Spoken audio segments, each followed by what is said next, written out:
Good morning, everyone. Here we go. You guys ready to rock and roll? It's a Friday. The weekend's here. It's a playground for real estate agents who work on the weekends. If you are growing your business, you probably enjoy the weekends and you take advantage of it. So hopefully you guys are going to be talking to some sellers today and or talking to some sellers this weekend, and you can actually use some of the stuff that we're going to talk about today. All right, let me get in my window here. All right, how you guys doing? I want to open it up for any questions that you may have, anything you've been implementing or applying, anything that you would like to make sure you get out of today's session, because the way we're coaching this Ignite is it's a conversation around the content. It's 1 hour. The hour is meant for you to actually be here every single week and pick up this content over and over and over again. And for me to bring it to you in a conversation style that you're going to actually be able to use it in your real estate business and like apply it. So I just want to make sure that the conversations that we have are helpful for you. They give you tips, ideas that you can take out and use. Are you implementing and applying the things that we're talking about in the class?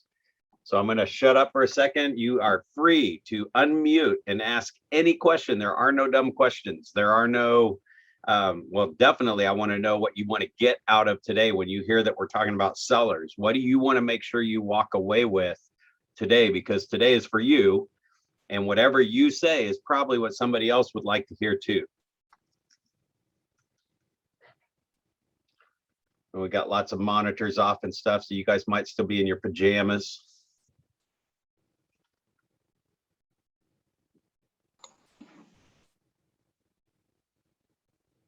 Anybody got anything they would like to get out of today's class? Or just tell me if you're just here to hear it again and see what resonates.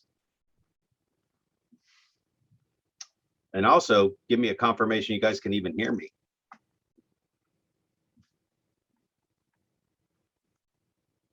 Are we live? Am I unmuted?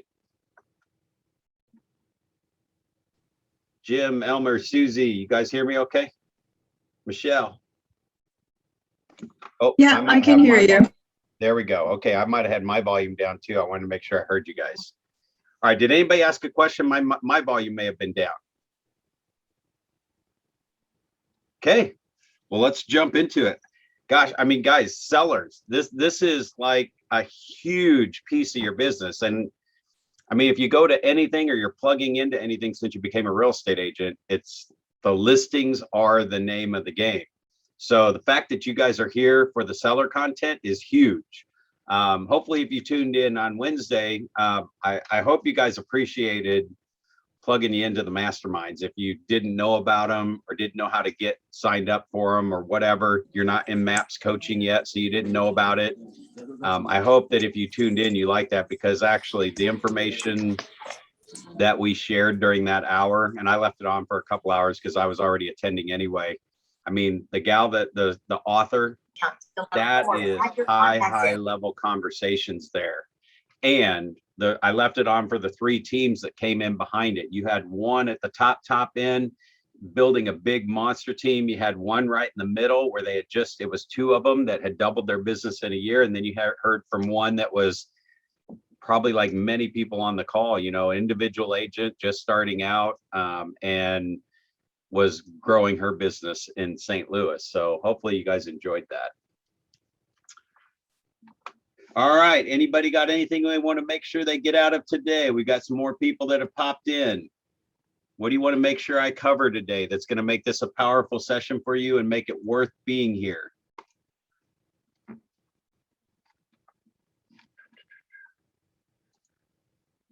All right, you guys are just in education sponge mode, I guess. So I'm good with that. If you guys are good with that, I'm good with that. I've actually got some stuff that I hope that as I share this through, that you will unmute towards the end and say, oh my gosh, that was awesome. Yes, that I hadn't thought of that, or whatever. So hopefully I can bring some insight to you. rather than just going through material and you guys not being on the phone finding sellers and learning it your own way, right? So, all right, so we're on finding seller leads. I'm going to give you some tips today on how to look for some leads that you may not have thought of, where there may be some sellers. And again, I'm going to layer in here with everything. 98% of the people that are in your database aren't moving today. So as we're talking about sellers and looking for seller leads, understand that you have a core database that you can tap into. That's relationship. They already know you. And if they have questions about thinking about buying or selling, you want to be the first person they think of. So keep working on that 5 a day, and that will show up several times today as well, because that's where you're going to find most of your seller leads. I mean, if you're a new agent, it is tough to have the confidence that they're going to call you out of the blue and that they're going to rely on you as an expert. You may not have the confidence yet that you are the expert yet. And I'm going to tell you, the fact that you guys are on this call already puts you in the top 20%. The fact that you're at Keller Williams puts you in the 20%. So there's a lot of things favoring you, that you are already in the top 20%, that anybody else they may have known in real estate or called that's not going to training, that's not at Keller Williams.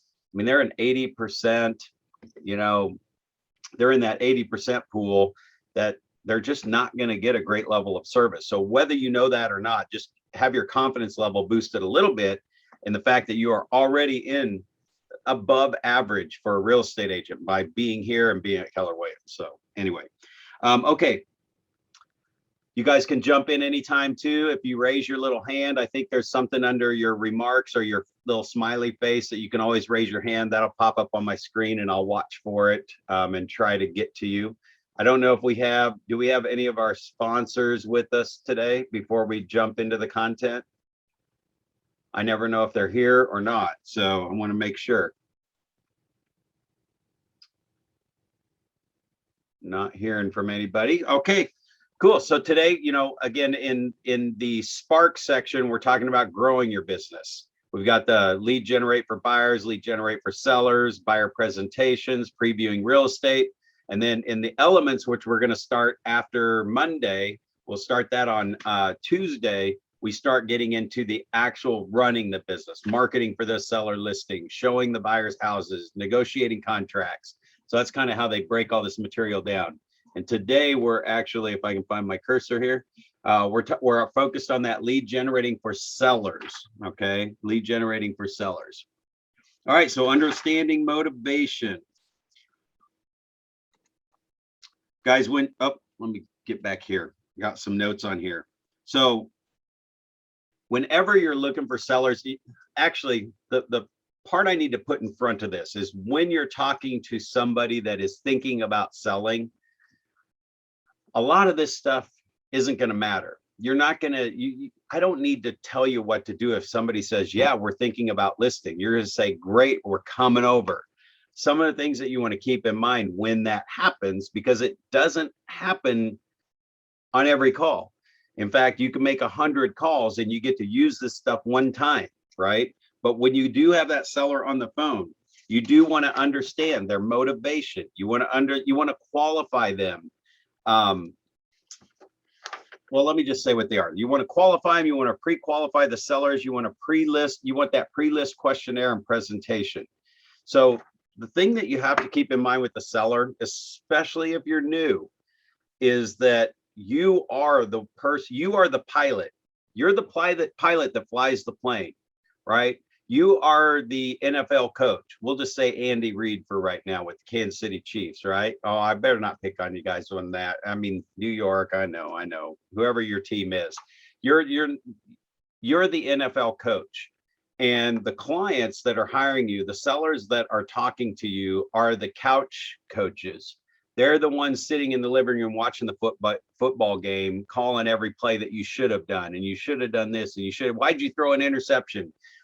They're not running the game. The coach is, right? Just like if you're on an airplane, you're not going to go up to the front, come into the cabin and tell the pilot how to fly the plane. So just understand that when you get there, your job is to determine their motivation, to qualify them, to to get them to price the house right.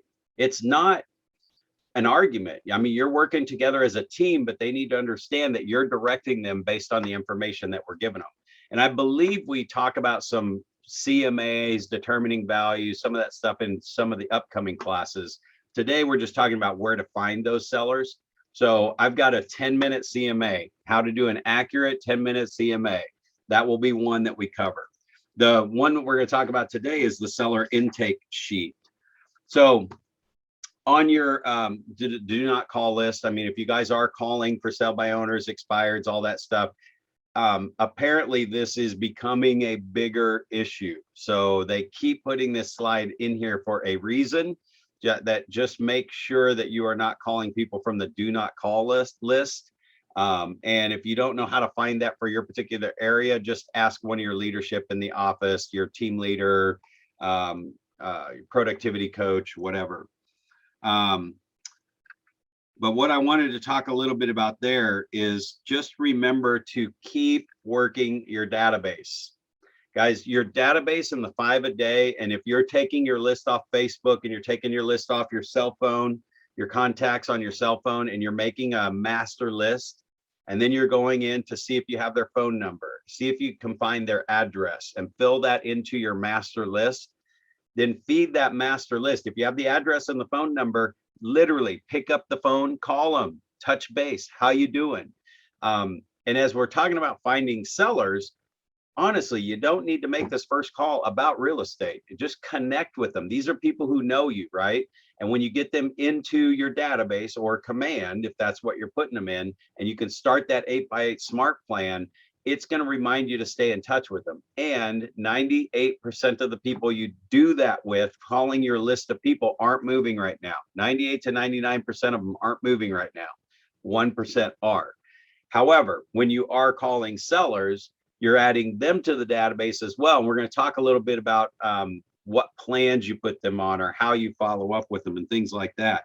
But I'm telling you, if you focus on the 5 a day and you really, I mean, if you have not written down your Facebook friends list yet and written down every single name in your cell phone contacts list, even look at the numbers that you've dialed out and the people who have called in, write those telephone numbers down if there's not a name with it. Use fastpeoplesearch.com, fastpeoplesearch.com. In fact, I need to probably put that in the chat just so you guys have it. Fastpeoplesearch.com.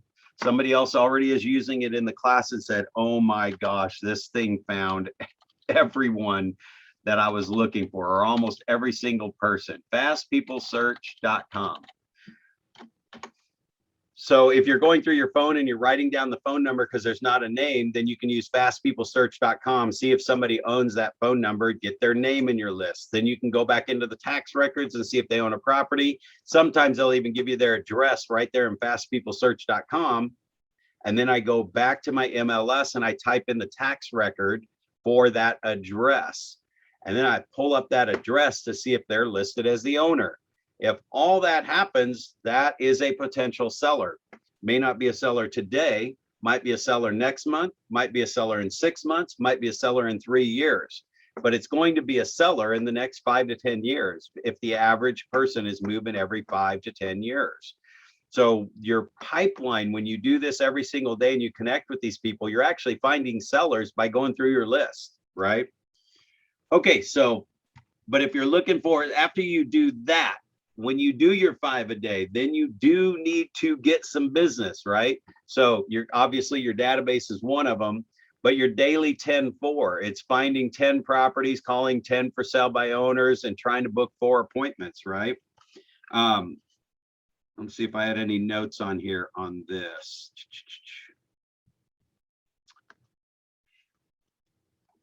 Getting 10 of those for sale by owners in and writing 4 notes. So you want to connect with about 4 out of 10. You're still going to have about 6 out of 10 that maybe you didn't connect. Maybe you called, maybe they heard your voice. You got to say you were a real estate agent at KW. You got to say your team name, whatever it is, but you didn't connect. Remember, the 8x8 is going to look like spam, and you probably won't do it if you think you're sending somebody 8 touches in 8 weeks and you really didn't connect with them.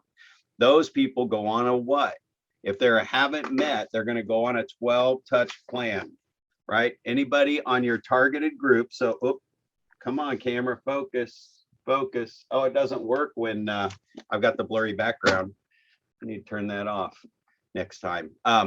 That's a 12 to 2, or it's a 50 to 1 return, but it's a 12 touch where you just send them something every month. And that's where you're looking for a good marketing headline or a good call to action to get them to pick up the phone and call you about selling their house. I would suggest don't build your entire business on that, because it's a lot of work. You have to be on the phone for 4 hours a day to really get a lot of business.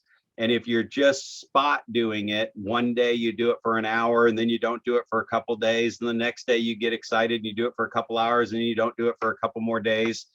I mean, your business is going to be on this roller coaster forever. So that's why I really get down to the 5 a day, 5 a day, 5 a day. But a couple things that I will tell you on this: ask where your seller leads are, through open houses, through referrals, through your 10-4. So write these down. These are not in your notes. This is just conversation, real world. How do I find sellers? I have a class that I've taught, and it's called Finding the Hidden Listings. And it's just a 1-hour session. If I go to the board, or NAR has had me teach it before.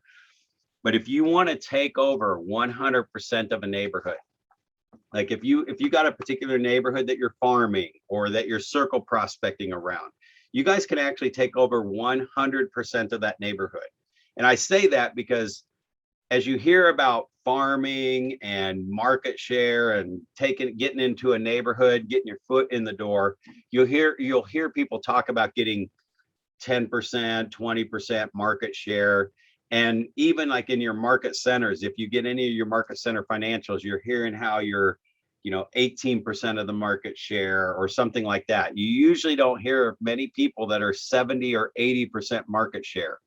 If you want to take over 70 to 80% market share of a neighborhood, here's how you do it. Just get real, like on purpose, and say, I want to take over this neighborhood, not just settling for 5%, 10%, or 20%. Take that neighborhood and look at a Google map and look at get that whole neighborhood on a Google map, where you can print that page out and it shows the streets and the houses. And what you're going to do is take those streets and start at the entrance, and you're going to go through there. And if it's a building, you're going to draw the floors. If it's a condo building, right? Going to go first floor, second floor, third floor, whatever it might be. And that won't necessarily be on a map. But what you're going to do is go down every single door, or go through the neighborhood on your little map that you drew through the neighborhood, driving a line that goes down the sidewalk past every door, right? So when you go into the cul-de-sacs, you come back out, go to the next cul-de-sac, come back out. And then until you get all the way around, you go to the other side of the street and you come back out to the entrance. It looks like a maze that you may have done at a doctor's office, right? And if you just start at that entrance every day, and you go through that neighborhood and you knock on doors until 5 people answer. 5 people. Remember, it's the 5 a day. Just chop, chop, chop, chop, chop, chop. Do that every single day. And at the end of the year, if that's 1,000 homes in that neighborhood, it will take you 1 year to knock on every door. And you can knock on more if you want. However, you're not going to knock on more than 5 doors a day consistently for the whole year. You're probably just going to blast in there and knock on as many doors as you can for a day or two, and then it's old and boring. If your goal is to go there and knock on doors until 5 people answer to get your 5 people a day, you're going to get 70 to 80% market share of this neighborhood. Because as they open their door and you meet them, just use the casual script. Remember, we're going to every single door. So in this particular example, we're looking for the people that are moving in the next 5 to 10 years. We don't know when they're going to move. And I'm telling you right now, 98 to 99% of them are not moving. So that is not the focus of your conversation. Your focus of the conversation is, hey, I'm a specialist in this neighborhood. I sell real estate. I'm not here to talk to you about selling. I'm here to ask you what you love about your neighborhood. What do you love about your house? What do you love about this location? Because, and then as they open up to you, you're saying, I want to be the expert. I'm selling a lot of homes in this neighborhood, And I want to be able to sell the benefits of living here and help increase your market value of your properties when I sell properties in here. So if you're not selling right now and one of your neighbors are, I'm going to work on increasing the values in this neighborhood by creating, this demand for this area on why you guys love living here. So that's why I stopped by today, was just to introduce myself and find out what you love about living here, what you love about your house. Guys, that conversation, it's a bold script. But what happens is you find out if they are, well, our house is still a little tight, or it's getting junky, or when they open the door, you can see they've just got stuff everywhere. There's a lot of work to do on the house. Or they say something like, my neighbors are jerks. It's probably not something you'd want to tell them. Those are both selling signals that they may not say they're thinking about selling, but you should make note that they probably need to move. They're not happy, right? So why not move into a house that you can be happy in when you're like stuck inside during COVID or anything like that? But as you go through and you meet people and you're going to find out great information about the neighborhood, you will become the neighborhood specialist when you ask these kind of questions. And as you meet 5 people for the day, X off those houses off your map and you're done. Leave, go back and do something else, right? Go back and pull up more people from your master list and call and talk to people that you know and like and trust, that know and like and trust you. And then tomorrow, go back and start at the beginning and knock on the doors again. If there's not an X on the house, you knock on the door. If there's an X on the house, you skip over it. You've already met that seller. But understand that you're writing notes to every single owner in that neighborhood, and you're writing 5 notes a day. So it's not like you're hammering the whole neighborhood or blasting out some fake note thing that's not really you. You're writing a personal note about thanking them about what they said about the neighborhood, or it's great to hear when somebody loves their area. No I, me, or my in the note. And guys, that'll give you your 5 a day until you get all the way. If it's a 500 home neighborhood, it's going to take you 5 months. 5 people a day, 5 days a week. Treat it like a job. Be consistent, persistent, and you will get a ton of business out of that neighborhood. Now, out of 500 homes, there's only 50 people moving a year, every year, right? It's really 50 to 100 people are probably moving. And you can pull that up by pulling up solds in that neighborhood over the last 12 months. Now, what I would do is I pull up last 12 months. I'd pull up the 12 months before that in a separate report, and the 12 months before that in a separate report. And those numbers should be fairly close, and it's probably going to be somewhere around 10 to 20%. And when you see that, because not everybody lives with the realtor and not everybody moved, but it should be pretty close to that 10 to 20%. And when you do that, that means there's 50 opportunities a year just in that neighborhood if you did nothing else but just go meet those people. Can I say that again? Like, are you guys kind of freaking? Who's freaking out right now? Like, holy crud, this is so stupid simple. I can own a neighborhood. And this, 500 homes is 50 to 100 sales a year, right? So Hey, just Brad, yeah, go ahead. I got a quick question. I live in a neighborhood that I work, but I can't knock on doors because of you need a permit. So I basically do handouts, and if I can meet someone in front of the house, I'll talk to them. But if I have somebody I know who's selling, I have no problem going to knock. But is there any way around that? What do you mean by Without knocking on doors? Yeah, well, if you can drop a flyer off, why can't you knock on the door? That confuses me. They just said we could, in my town, you could drop a flyer, but once you knock on the door, you're soliciting, so you need a permit. What if you're not soliciting? That's a good question. I don't know.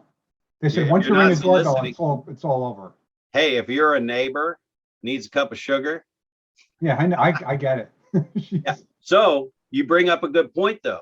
See, our mind switches to real estate scripts and things like that. If you knock on the door and say, hey, I'm a neighbor, right? I just want to stop and introduce myself. I don't think people do it the old school way anymore. I live in this neighborhood. I love this neighborhood, and I just wanted to introduce myself. And don't even say you're a realtor yet, right? Yeah, that would work. All right, good deal. Now, and when I write the note, again, non-branded note that's going to say, it was so great meeting you, looking forward to, staying in touch, and glad you love the neighborhood too, whatever. Thank you for your time. It was truly a pleasure meeting you, right? Mm-hmm. Now that note goes out. Now they go into my database. in my real estate database, and on my 8x8, it's a real estate 8x8. The next letter that comes out could be just an open letter. If it's for your neighborhood, you could tweak the letter a little bit and just say, hey neighbor, it's Brad. Just wanted to say thanks for your time on the phone the other day. And also let you know too, that if you ever have any real estate questions about anything ever, just let me know. Yeah. As I've met the neighbors in the neighborhood, I've learned so much about this neighborhood that if you ever want to know what's going on, just give me a call, right? That could be the very first letter. There's no solicitation here at all. And I'm glad you're bringing this up, because 98 to 99% of the people are not selling, right? Oh, So yeah. you don't need to solicit. There's no reason to solicit yet. So soliciting is to rip through the calls and just try and find the next deal. And that's a very hard way to live in real estate. And it's not very fun, and you get burned out. You don't have to hear 98 no's to get 2 yeses. That's a hard way to go. Now, if you're in it for the long game, and I ask this a lot of times, you know, are you getting out of real estate this year? Is this your last year in real estate? Are you retiring? I wish. No. No.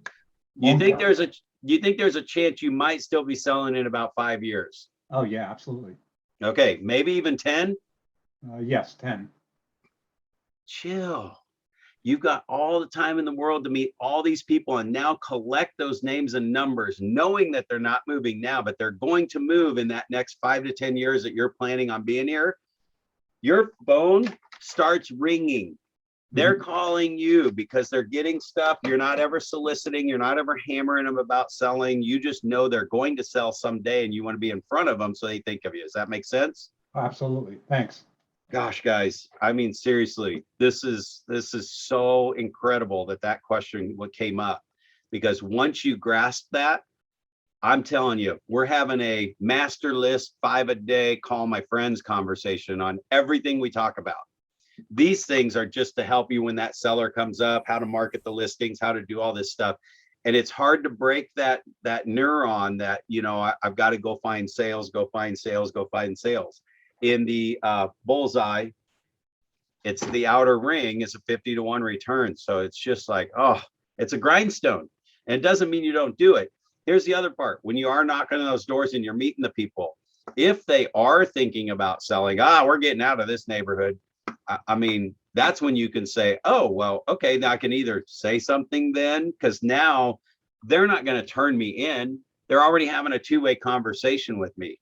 The only people that are going to turn you in, like on the do not call list, I don't say it as casually anymore, but I also know that the way I handle my phone calls, even if they were on the do not call list, it shouldn't have come across like I was soliciting them if they're a total stranger, and I can talk my way out of it pretty easily, or I can figure out pretty quickly that this is a person that wants to be on a do not call list and doesn't want to talk to anybody. See, I don't have to make those calls to total strangers. They're somewhat warm, or they bought their house 5 years ago, or they're within 5 miles of a listing that I just took, or a buyer that I'm working with where they currently live and they bought 5 years ago. Let me slow down. Let me back up and say that again, because I just kind of told you a little bit more about where some hidden listings are. National statistics show that most people move within 5 miles of where they currently live. Typically, it's because of schools or whatever, something like that. Typically, people move within 5 miles of where they currently live. And typically, people buy about 50% above where they currently are. 50% above. So a $400,000 homeowner is going to buy about a $600,000 house when they move. They're upsizing, right? They could be downsizing, doing other things too. But most people buy 50% above where they currently are within a 5 mile period or area. So if I'm listing a $400,000 house, let's go the other way. If I want to be on purpose and find buyers, remember we talked about finding buyers, getting 3 buyers from every listing that we put on the market. That was the goal, is like list a house, get 3 buyers. That's leverage. If you list a house and it sells today before you even get back to the office and you didn't even get any marketing in place, you got nothing for the leverage of all the work you did to get that listing. You did nothing to get this free business over here, right?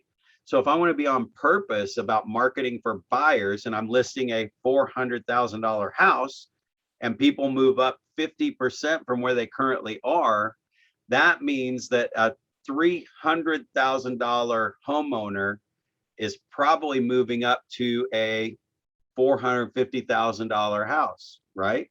Follow me? So a 275 to 325 homeowner is probably our buyer for this $400,000 house.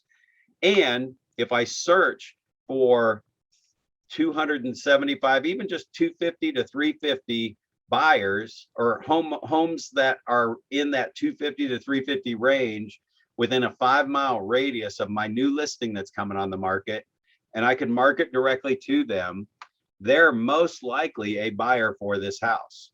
You can get even tighter on that if it's 2 bedrooms and they're in a 2-bedroom or whatever it might be. But literally just that's a pool of buyers right there. And if they bought their house in the last 5 to 10 years, you can walk into a listing presentation with a list of tax record names, like just those names on those people, just that one line list from MLS, pull up solds 5 to 10 years ago, do a little circle map 5 miles around the house you're about to go talk to them about selling their house, bought 5 to 10 years ago, and they're in the 250 to 350 range, right? Put that in the price range, all that stuff. You can go in with a list. It's just going to show the list of addresses, not the people's names. But you can say, I've already targeted a list of people for your home. Guys, take that to a listing presentation, right? Boom. Are you guys glad you're here on this call right now? How many of you are like, okay, that was pretty good, right? Or do I need to take it up a notch? Am I doing okay? No, that was You guys pretty are good. No, that was pretty bomb. Yeah, all right, good. Because that's like serious stuff right there, man. That's like getting high level, right? So that's the way I did stuff. I always say I like to cheat and take the shortcut, but why not take the shortcut? It's the smart cut. That's everything stacked in your favor to get out of that 50 to 1 and skew everything in your favor. When we would go do cold calling night, where you're just supposed to randomly call through a street. Hi, you thinking about buying or selling? Hi, this is Brad Korn, Keller Williams. Thinking about buying or selling? Nah, I would call around the newest listing and I'd go around that street and go, hey, this is Brad Korn with Keller Williams. Wonder what your neighbor went on the market for? I mean, that's what I was going to do, right? So, and also I knew that typically when a neighborhood starts to turn over or a street starts to turn over, there's a little domino effect that happens in there, and the next 2 or 3 or 4 houses come on the market. So that was another reason why I did that, right? And again, these are all ways to find sellers, guys. So let's see, 5 to 10 mile, 50% up, sold 5 to 10 years ago. Can I ask you a quick question? Oh my Yes, goodness. absolutely.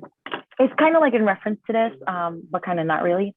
So if you go door knocking, you're introducing yourself to the neighborhood and the whole nine, and the door that you end up knocking on is that person is also a realtor. How do you address that? How do you go about that? Because they obviously know that you can't be knocking on their door without a permit, and they're obviously going to snitch on you. So, well, let's go back. Are we soliciting? See, I would not even solicit at all if that was a real true thing that I couldn't do. I would not solicit. I'd be like, hey, I'm your neighbor, wanted to stop by and introduce myself. See, don't forget, that was the opening statement, right? mm-hmm. Right. So, and I'm not even going to talk about being a realtor at that first one, not in a neighborhood where there's laws against me soliciting. I am not going to talk about being a realtor. In fact, I don't know if you guys heard it. And I'm so glad you asked these questions, because sometimes you need to hear this 3 or 4 times to understand that it's an unbranded note card. Unbranded note card, right?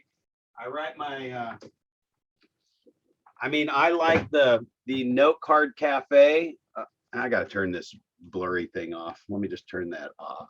Figure out where my settings are here. Video settings, no blur.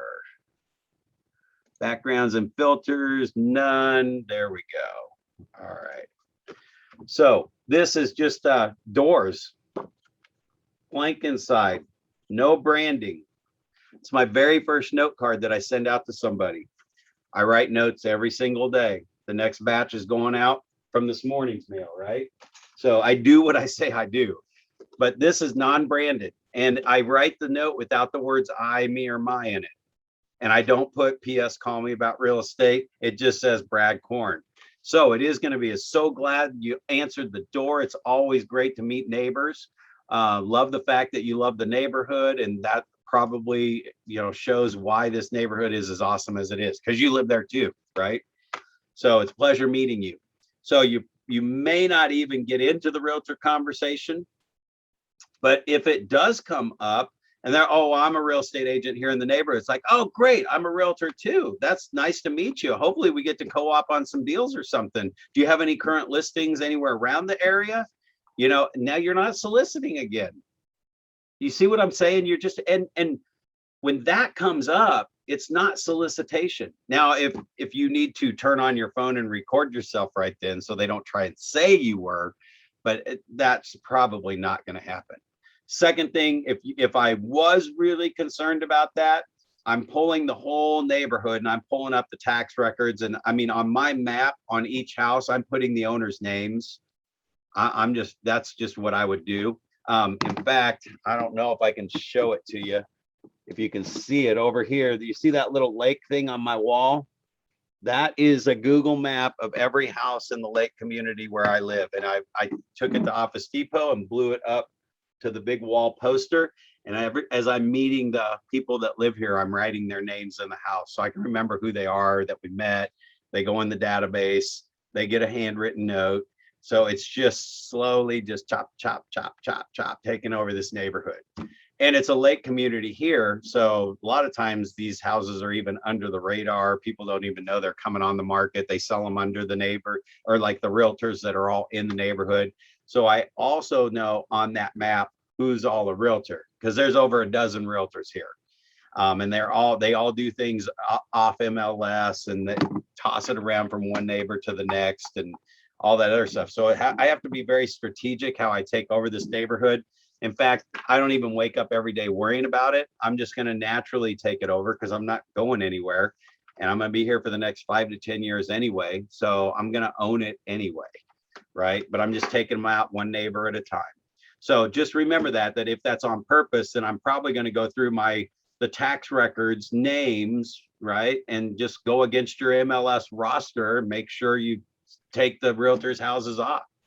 But I will tell you that most realtors, 60 to 80% of all real estate agents don't make it in real estate past the first 3 years or 4 years or 5 years. So I still want that relationship. And I'm huge on relationship with your local realtors. I just went to an event last night at one of the big builders in Kansas City. It's like one of the high end properties. And if you have, I forget what it's called, Top Producer magazine, or I think it's a Real Producers magazine. They do some big parties and some big events. Guys, it was an hour away for me to drive up there. However, when I got up there, there were probably over 500 local real estate agents at that event. I networked with all of my competitors. It's the best place for me to go in there, and I'm friends with everybody. So here's what's interesting. One of the guys, I don't know if he's at EXP or Reese Nichols, one of the local ones. We're all standing around with like 3 or 4 of us at 3 or 4 different companies. And he puts his hand on my shoulder. He goes, you know what I love about Brad is he pays a higher commission. I've always loved this about him. Whenever we've co-opted and worked together, he always pays a higher commission than the normal commission, right? And I won't talk about it here because that could be monopolizing or whatever. But just know that I pay extra. I always pay a higher commission. I charge a higher commission than what you guys charge. It's probably 1% to 2% higher. And I split it and I pay that out to my co-op agent. He's telling these other agents at this event, it's like Brad Korn's listings, he pays more. I was like, I've just always done that, man. I mean, co-oping is important to me. And so everybody loves me. Well, because everybody loves me, I've had listing agents call me when I'm representing a buyer and say, hey, your buyer is like number 2 on this list of 3 offers we received. I would rather work with you. So do you think your buyer can do this? And I'll be the first one to go, let me check. And I'll call them right back and go, yep, we can do that. And we've gotten the offer accepted for my buyer because the agent called me, right? And we weren't even the best offer. So there's a lot of benefits that if that realtor does show up in your neighborhood, it's not a bad thing to have a great conversation with them, right? And even network with them. So they're not always adversarial. And especially at Keller Williams, you'll find that that's not the case. So now we've got a whole nother thing we can talk about, that when you do this kind of stuff, they like what they see. They love the camaraderie, and they might even help you start your downline, right? So hopefully that was probably way more of an answer than you were expecting, right? But anyway, does that help to just know? I mean, does that still make you scared to go do the door knocking if that's something you want to do? No, no, no. It's like the person said before, the other guy, he said that in his town they needed solicitation permits and stuff. In our town, it's the same thing, and it's a pretty small town. So, and the community is more older, and they look at their Ring doorbells, and if they see somebody in the neighborhood, even though you're soliciting or not, if they see you stop by 2 or 3 houses, they call the cops on you. So I just kind of wanted to hear from your side what you would do with the solicitation and with the realtor thing, because I've been a stay-at-home mom for like the last 6 years. My husband and I've been his assistant for the last 3 years. I recently just passed my test where I became an agent myself. So I've just been going around doing things myself, and I've just been like knocking on doors and, hey, you guys, no business card or anything, leaving anything behind, like you said. I've just been like, hey, you guys, just so you know, I haven't been out of the house in a while because I'm a stay-at-home mom that's breastfeeding, TMI. But I've just been raising my kids, and now I'm out of the house, and I just wanted to let you guys know that I'm your neighbor, and if you ever want to set up a play date or do anything, I have 2 kids, and the ages of my kids, if you guys ever want to hang out, anything, I'm on the corner, and I'll give them not my address, but where I kind of live in the town in Dumont. And this one mom I did it with, the one mom was like, she's like, oh, this is awesome. This is like, nobody ever does this. So right. I kind of, and I never mentioned that I was an agent or anything. I just wanted to kind of get my feet wet and like see what I could do on my own by myself, just, testing the waters type thing. Yeah. So that's why I asked that question. That's why I kind of wanted to, get that whole feel of that area of things. Yep. Now, and so that first one is the relationship piece that we're always looking to break. And that's why I suggest the note card without the card, the business card. However, everything after that can now start to trickle in. And I mean, it could just be a simple letter, just says, hey, if you ever do have any questions about real estate, I can access what a house is for sale for, anything like this. You can go to my website. It could be an email, even if you got their email. I mean, I'm just thinking about that term where it's just like, hey, if you ever wonder what a house is for sale, click this link and you can go to my site and pull it up. Now I'm just offering free services. Now the next stuff that keeps coming has just got my brand on it. In fact, you'll know my 8x8 and 33 touch. I give you guys a free resource site. In fact, I don't know if everybody on this call, or I should say, is anybody on this call not getting the free little drip stuff from me? Okay, so if you guys are all in there and you click that link once before, then you're getting some things from me. It's not even all real estate stuff. It's like chicken soup from the soul stories. It's like why geese fly in a V formation. It's just kind of fun stuff, but the Korn team logo is on it. And that's branding me for real estate. And I'm just building a relationship. So the other thing is that once that does happen, if they are thinking about buying or selling, the conversation may come up around real estate, and then it's not soliciting anymore. They brought it up. So anyway, that's great that you share that. And, again, if you're worried about it and you don't door knock, then you don't have to door knock. I mean, there's 100 different things you can do. You could just pull up expired listings. So this is my last thing I'll talk about on different things that you can find, so we can keep on track and get through everything, is expired listings from 6 months to 2 years ago. From 6 months to 2 years ago. Because what I also find is a lot of times when life comes in and stuff happens, it knocks people off track for about 6 months to a year. Listen to this, more like experience. When a buyer says we're moving in 6 months, it means they're moving in 3. If they say they're moving in a year, next year, they're moving in 6 months. I'm telling you, it's going to happen. So really, anytime I'm talking to somebody, if they inquired about a property on the internet and I get them on the phone, because I called them back in seconds or less, right? As fast as possible. You get them on the phone more often when you do that. And then when you follow your blue buyer input sheet, right? I've got this just sitting in front of me. It allows me to get into conversation with them. So, hey, you were clicking on the internet. We haven't met yet. Just calling to see what's kind of going on. It's like, oh, I was just starting to look. We're probably not moving till next year. Oh, really? Where would you move when you move next year? Or what's the plan? What's keeping you from a year? Blah, blah, blah. And just casually talking and stuff. So now it's like, all right, well, here's what I would do. This is what I do on every one of those calls. Let me plug you into the system that the real estate agents use. Start sending you properties now in that area that you would move to, so you can start educating yourself on what things are going on the market for, what they're selling for, so that you don't pay too much for a property when you do move in a year, right? I don't say that, but in a year. What's going to happen is I set my goal every single time I get real leads on the phone is to get them on an automated search inside MLS to trickle. That's watering that seed for real estate, real estate, real estate. Now they start seeing real estate everywhere. We talk about the reticular activator system. You know, as soon as you buy a new car that you thought was really cool, you see somebody drive past you with the same dang color, right? Or when you're pregnant, right? You're pregnant, all of a sudden, everybody must be pregnant. The whole town looks pregnant, right? They just come out of the woodwork. So when you had that conversation around real estate, and then you start sending them new listings that come up in that area, I'm telling you, you're pushing them through the chain, and they're actually going to do something way sooner than if you just waited for them to call you back. If it's a seller, right? Let's just say they didn't say anything about buying. They just want to know the value on their house.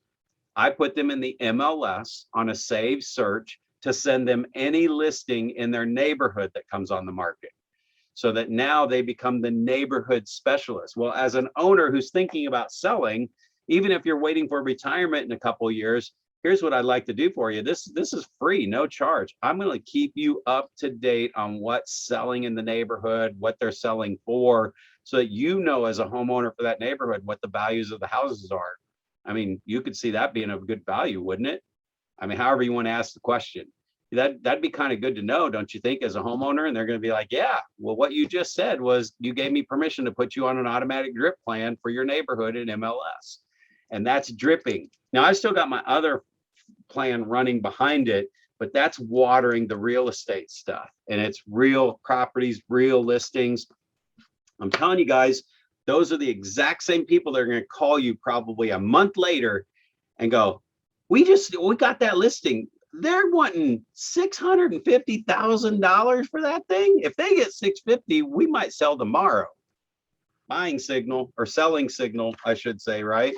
So that's where you can dig in a little further. Well, let me pull it up. And again, I don't need to get into details on that.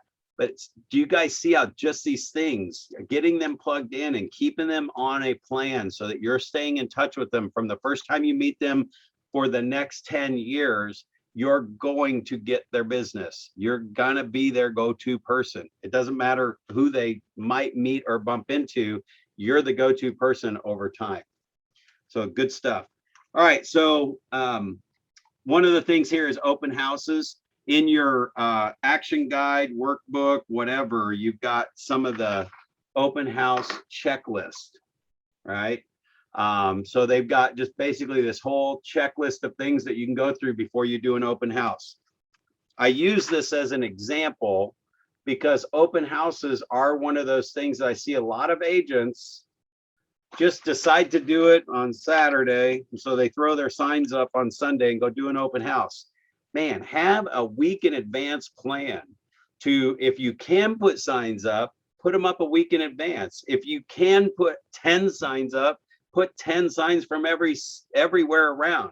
If you have time, if you do it a week in advance, you have time to pull up the 5-mile radius of everybody in the 50% down price range and send a postcard in the mail, inviting them to the open house. You can now do what you may have heard if you do open house classes is the special invite for the 30 minutes prior to the open house. We let you get a sneak peek of it. You can go to the neighbors' houses around and invite them to the house to come see what the house is worth. All those people are connections that you're going to be able to write notes to and add on your 8x8 and 33 touch. And sometime between that day and the next 10 years, you're going to get their business. If you can put signs up around, if there, I mean, if you've already got limitations on some of this stuff with door knocking, you may not be able to put signs up. I don't know. But when I would put signs up on corners, I would knock on the house, the door of the house on that corner that I was going to stick the sign up.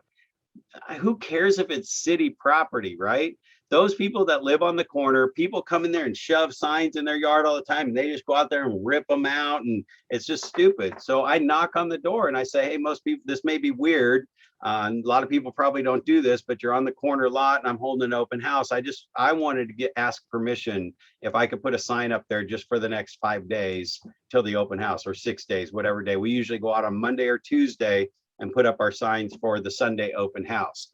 And I buy them in bulk, like buy 100. It says open house Sunday, 1 to 4 or 12 to 3 or 1 to 2, whatever you're going to just make your system, right? So that's another thing. A lot of people do open houses random times at random whatever. Create a system and order 100 signs and put as many as you can. You know, I usually put about 10 up per open house, but double up on the busy streets, and then every little ancillary street coming into that house, I put them up a week in advance. The reason I do that and I buy 100 is because half of those will be gone by the time the open house starts. So the city picks them up, they get blown down, they get whatever. So the morning of the open house, I'll add the extras back in that are lost.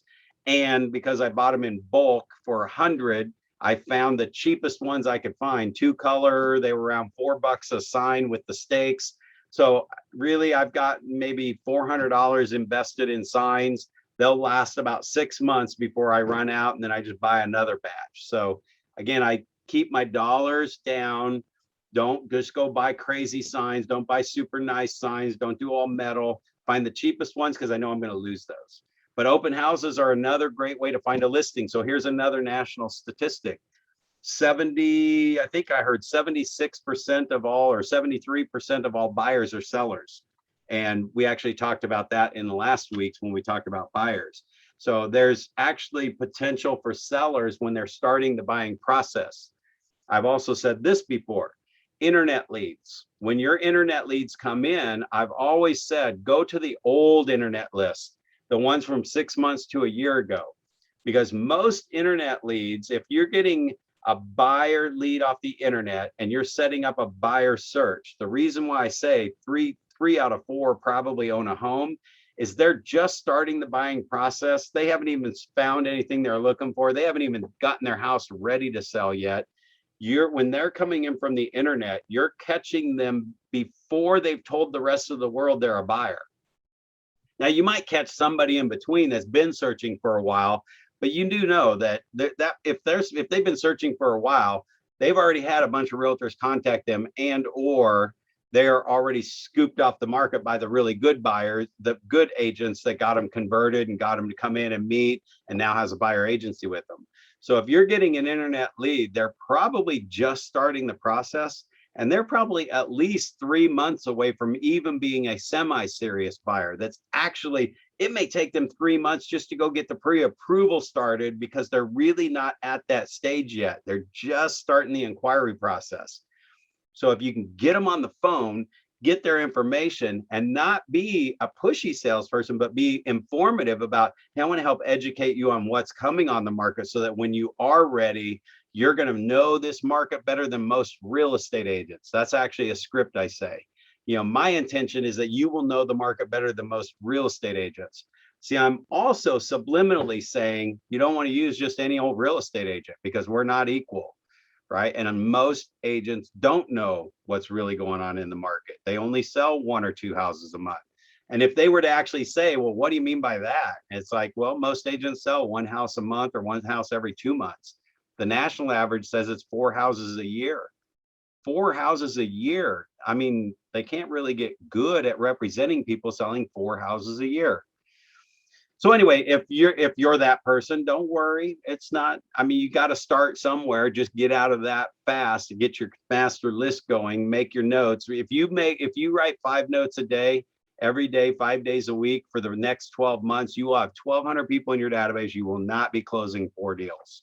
I guarantee it. You're going to be closing 50 plus, and that will be by accident. All right. Any questions so far? Okay, qualifying and converting seller leads. So on this, guys, just remember the Ford script, right? You got to connect first before you can pre-qualify. And then you gotta convert them out of your database when they are ready to do something. And 98% of the people you meet today are not buying or selling. So when somebody is actually selling or wanted to sell, you got to find out their motivation by asking questions. So is it a for sale by owner? Well, we don't have to sell. Okay, that's telling you a little bit about their motivation. That's when you ask those questions. Well, if you did sell, where are you going? Right? And then they say, well, we were going to Florida. What's important about Florida? Well, our grandkids are there. So now I can start to control the conversation and come back to, I'm just curious, what would it be like if you could actually be in Florida for Christmas in your new home with your grandkids? Would that be even awesome? It's like, oh man, if we could be there by Christmas, that would be amazing, right? Do you see how they just set themselves up for, let's really sit down and look at your house, and let me give you some marketing tips to try and help you sell your house faster. However, when you get ready to hire the right realtor, that you're going to know who to call. And I'm going to sit down and go through my listing presentation. And I'm going to talk about how MLS doesn't sell properties. And I'm going to talk about all the stuff that we talk about in this class. So if I'm saying things you haven't heard yet, this is why taking the class over and over and over again is so important, because you'll pick up these things and you'll figure out. And you can also just pick up the phone and call me, text me, email me and go, hey, could you tell me more about that? Or that 10-minute CMA or whatever. If something's triggering you and you're like, oh, what is that? I need that like right now, then I'm available for you guys. It's outside of this class. You don't have to wait for our 1 hour Zoom call to ask your questions. So first you got to connect with them. That's Ford, F-O-R-D, family, occupation, recreation, and goals or dreams, or where would they go if they could go? Any of that stuff. Even if you're talking to people that like the 98%. Meeting. Yeah. We have a question? Meron meeting na ano.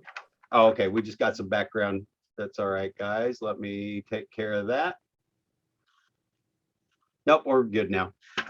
Even the 98% that aren't moving right now, if they know I'm a realtor, it's multiple conversations, I'm in the plan, we got the relationship started, at some point, I'm just going to go, hey, if you ever thought about moving, where would you even want to go?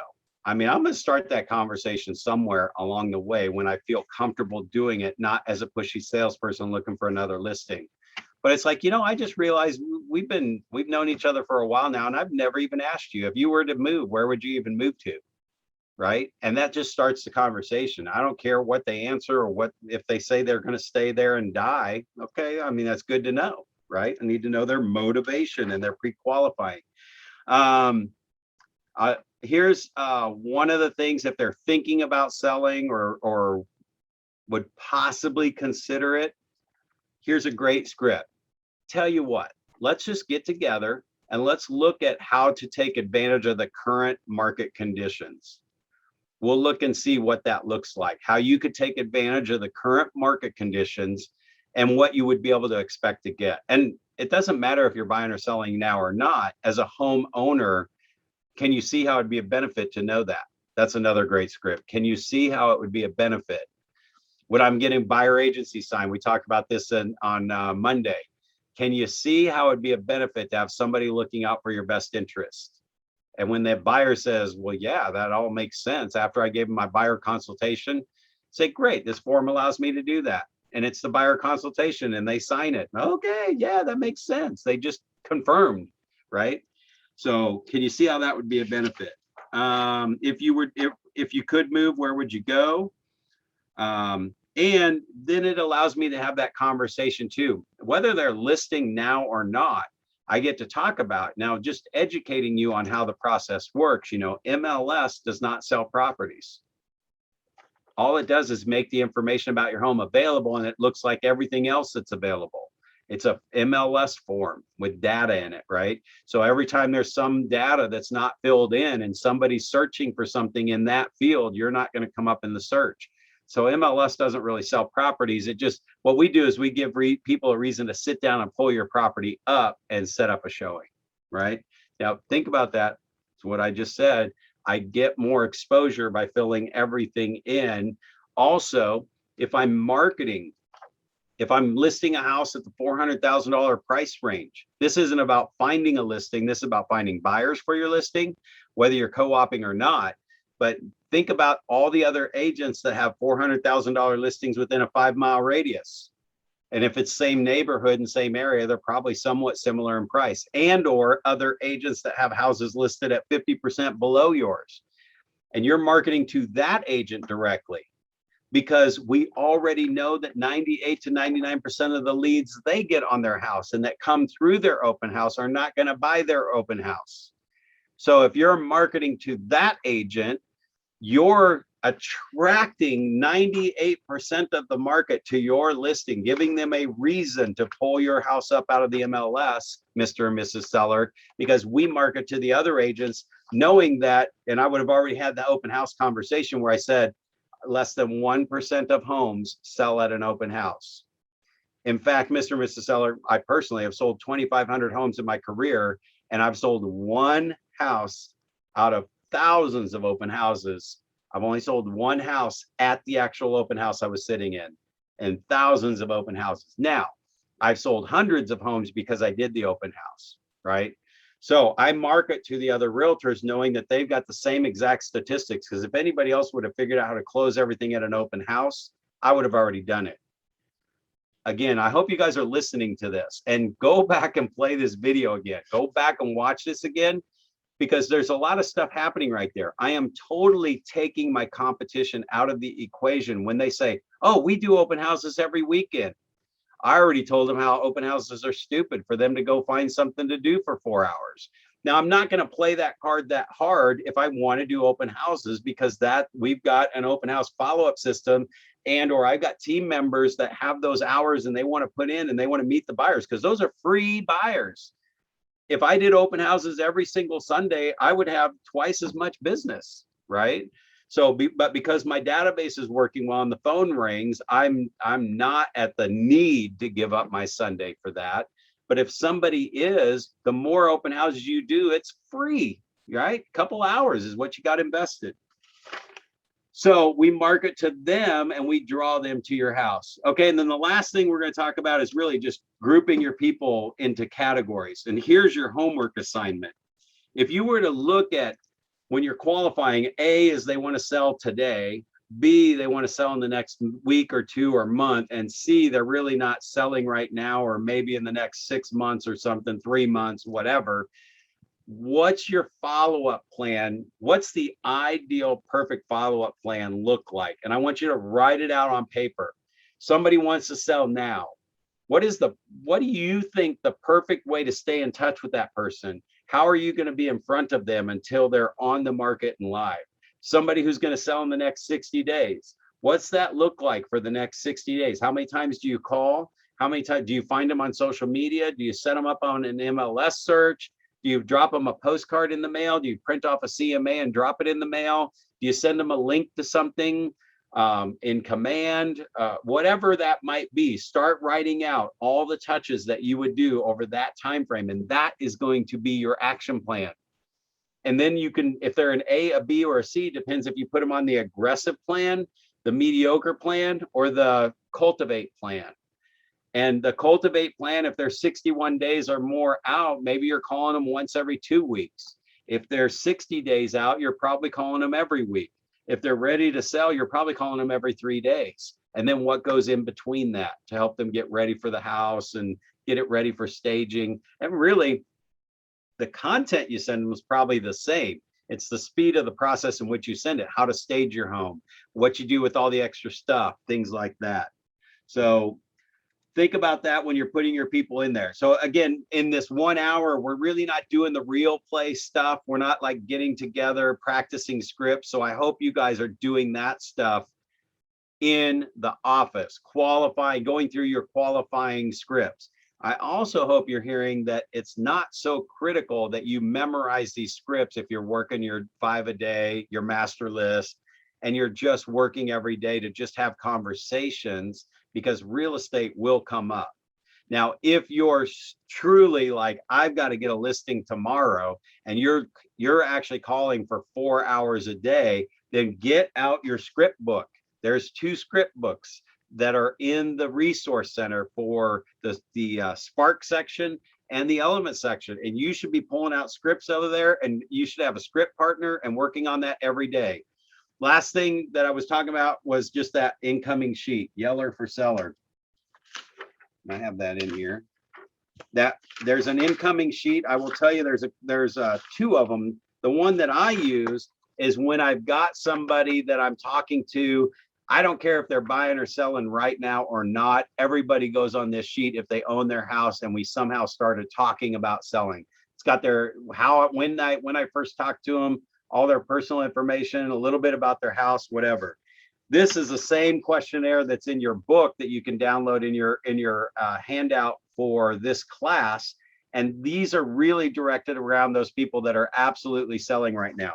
They're both the same forms, but the notes section, if they're 60 days or more out, I'm probably taking more notes. I'm still finding out information about their house, and I'm still booking an appointment to come out and just show them how to take advantage of the current market. But I am filling that out and just taking a lot of notes. As far as the listing presentation, guys, Command has a ton of them. You know what, if you do the consultative approach, which is what I do, I did have my laptop up and I ran through slides. There's a million different ways you can do this, but if you just start sitting down, ask them what's important about where they're going, why is that important, you can get them to price the property right. And that's more of what we're going to learn when we get into elements as well. So that is the end of our session. I think I might have gone over a couple minutes. Oh yeah, we're just about 5-6 minutes over. So anyway, I'll kind of pause out for a second. Actually, I'm going to slide over to the, I would love to get your guys' feedback on this particular class and what you guys thought. So I'm going to put it in the notes. If before you leave, you just click this link so it opens up in a tab and you'll complete that. It helps me know if you got some really good stuff out of today and you know what you're going to do with it. I would love to know, you know, what you're excited about from today's class that you're going to actually put into place. Because that's how, as we keep bringing this back and I see what you guys are implementing and I'm watching you, right, and seeing what you're doing. If nobody's implementing anything, then I'm not doing my job, because you guys are taking an hour out of your business to get this stuff. And I know many of you could even be in the absorbing phase right now, but I'm gonna shut up for a second and you can unmute if you have anything you want to add, comments you want to say, an aha you might have gotten out of today. It might be something somebody else needs to hear. And if nobody jumps in, then we just end the class and you enjoy your weekend. Thank you, you as well. You bet. Thank you. Have a great weekend. Go back through your notes, review them, review them, review them. Go back and watch this again over the weekend if you can. I know it's another hour investment, but just let some of this stuff sink in. I'm trying to just help you guys really shortcut the process and get more business. All right, everybody have a great weekend.